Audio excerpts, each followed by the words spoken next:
দেখেন কিসে? এই লাঠি দিয়ে আপনি মনে করেন কে সমস্যা কি? আরে মিয়া এটার মধ্যে হ্যাডামের লাঠি মিয়া। কি এটার মধ্যে হ্যাডামের লাঠি আছে? আপনি হ্যাডাম দেন, তাহলে আমরা যাতে এত হ্যাডাম আমার 100 কোটি টাকার মালিক বানাই দেন। 100 কোটি টাকার মালিক মিয়া আপনার 1 ঘন্টায় বানায় দিব। 1 ঘন্টায় আমার এই লাঠির ভিতরে যে হ্যাডাম আছে 1 ঘন্টায় আপনার 100 কোটি টাকার মালিক বানায় দিব। আরে বাবা রে বাবা, কি রে পাগল নে কথা পাগলের মতন কেন মিয়া? মিয়া আপনার এতে দেন বলাবেন সব দিয়ে হাসে দেন, বলাবেন সব দিয়ে বলাবেন আর সামনে কথা হই না। আপনি আসলে একটা পাগল মিয়া। 100 কোটি টাকার মালিক বানায় দিব, সময় লাগবে মাত্র 1 ঘন্টা। তাহলে কি করতে হবে আপনার? কোন আমারে কিচ্ছু করতে হইব না। ক্যামেরার দিক তাকাই কোন, ক্যামেরার দিকে তাকায় গোমুখী, পাবলিক দেখুক, সারা দেশের মানুষের সামনে কইতাছি 1 ঘন্টার ভিতরে আপনার 100 কোটি টাকার মালিক বানায় দিব।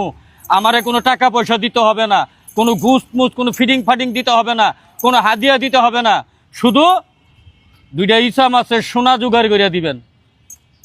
এই মিয়া এটা কি সম্ভব মিয়া? এই মেয়ে এটা সম্ভব না মিয়া।